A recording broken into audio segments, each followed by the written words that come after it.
What's good, you guys? Welcome back to my YouTube channel. If you're new here, please welcome. So hey guys, ndauya nenyaya iri kupisa latest iri kupisa mastreets, nyaya yemukomana anonzi Chihombe.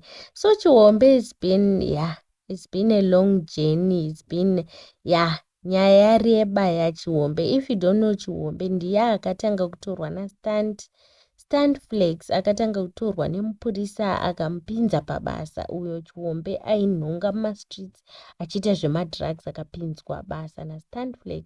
Ndobva atiza ikoko akadzokera futi mumastreets. Vanhu vakaisa complaint ukati aiwa mukomana ngaatorwe, mukomana Chihombe ngaatorwe neMatrix ikamutora Chihombe. Ndobva aendeswa kuMatrix for rehab. Akatochovha ariko Chihombe achishanda ari kuMatrix achiita sezvinoita vamwe vanenge vari parehab, kushanda so that you can get back to your feet, so that unokwanisa kukanganwa kana kuti kusiya zvemadrugs. So now Chihombe akazoita advert yekambani ine chezvekuita nekuendesa vanhu kuDubai ndobva Chihombe ahwina stand. Chihombe akahwina stand panhau dzachona idzodzo. So Chihombe akazobva kuMatrix achiti ada kuenda kumba kune vanhu vaida kutera vane mari dzake. Aenda Chihombe haana kuzodzoka. So up to now Chihombe haasati adzoka, and atoisa message achiti from now on I'm now an independent and ndakuzviitira zvinhu zvangu ndega, but kwandiri ndiri safe.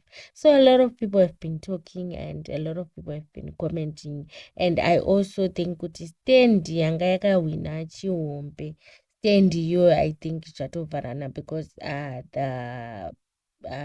the giveaway stand atoti iye he's thinking of giving the stand to great men.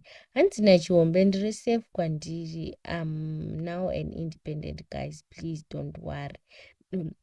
Ndo manyorere aaita message yake on Facebook, and this got a lot of people shocking, because he was now really himself. He was back on his feet. Tisingazivi kuti chii chazokonzeresa kuti Chihombe aite pfungwa dzekuti inini ndaakubva kuMatrix. Tine macomments akawanda evanhu vari kukomenta kuti you don't know, maybe he was going through something. Vamwe vakati aiwa uyu ari kuroyiwa Chihombe, zvakutomboda spiritual guidance vanhu vazhinji vane maopinions avo pamusoro penyaya yaChihombe, and inyaya inorwadza, because people have watched how a lot of people have managed to try and transform Chihombe. Hanzina Aaron Kumanja, what is said, sorry, I saw a post below by Matrix about Chihombe.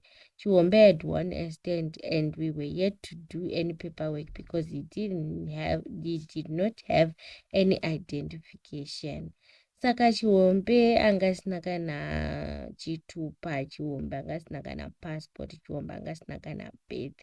Saka nhau dzestand dzachona dzadzichitone dzaifanira kubatsirwa kuti aite chitupa, kuti aite birth. Aifanira kutobatsirwa kuti aite chitupa. So Atheist azopostawo achiti vanhu vaitinyepera kuti Chihombe aenda kuDubai, zvakazodi. Royal Mint abva atoriply achiti aiwa Atheist akabvira kunditsoma pakudhara nepost yakatomboposta achiti uyu musamuone kusumudza mapapiro kunge ane mamota muhapwa kudai, haambofa akaziva kurwadza kunoitwa kuruma achifodya nesipi. Zvakaoma, guys.